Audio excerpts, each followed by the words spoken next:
In only a handful of scenes since joining the series, actor James Norton has transformed Ormond Hightower into one of the show's most alarming new presences. A villain who is most disturbing not when he explodes, but when he doesn't. When he moves seamlessly from a sudden fit of violence back to composed deliberation, as though the explosion were simply a minor irregularity in an otherwise orderly mind. Alicent's psychological profile of the man, delivered with the precision of someone who has spent a lifetime studying powerful men, is one of the episode's most effectively written scenes. But what she cannot answer, and what the episode wisely recognizes as the most important question, is what Ormond actually wants.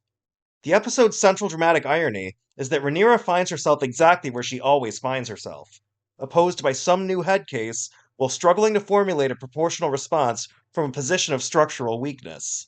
A queen who now sits on the Iron Throne, but with no hand, a small council clumsily coalescing at best, a treasury that remains depleted, and dragon riders whose loyalty is increasingly conditional on gratification she cannot provide.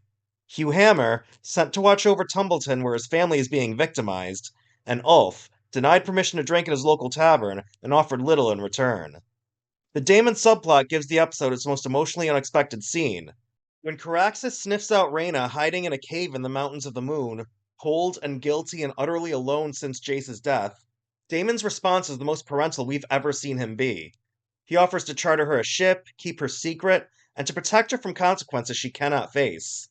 That she refuses, unwilling to leave Sheepstealer, is consistent with everything the show has established about her character. That he lets her stay, sorrowful and outnumbered by her own stubbornness, is consistent with everything it has established about his. Matt Smith has always been best when the show lets Daemon be something more than just a force of nature. Here, he's simply a father who has neglected his daughter, doesn't know how to fix it, and has to live with it. On the green side of the conflict, the dysfunction is equally compelling. Aegon and Larys, still wandering the Crownlands, find what remains of Sunfire reduced to a petting zoo attraction. A penny to stroke the dead dragon. Aegon goes in for a full embrace, and we're given the briefest of indications that Sunfire may still be alive, as Aegon says he can still hear the dragon's beating heart. It's both tragic and perfectly in character. Halfway through the third season out of four, Ormond Hightower is exactly the kind of antagonist this show has needed, to give the conflict a human face that's not simply another Targaryen.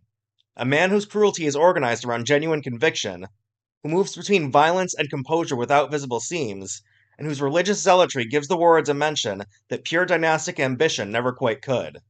The Dance of the Dragons is not just a contest of military power, it's a contest of supposed legitimacy, of religious faith, of whether Rhaenyra is ordained by prophecy to rule, or whether the Targaryens, with their dragons, are simply a different kind of abomination.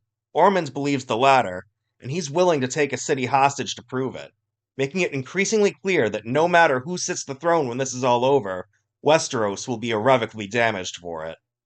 The powder keg, as this franchise has always understood, is most frightening in the moment before it ignites. House of the Dragon Season 3 continues on HBO and HBO Max, so let me know in the comments. How does Ormond Hightower measure up for you as far as villains in this series go? And how much longer do you think Rhaenyra can hold things together? And of course, don't forget to subscribe to Fandom Frontline for more reviews as the season unfolds.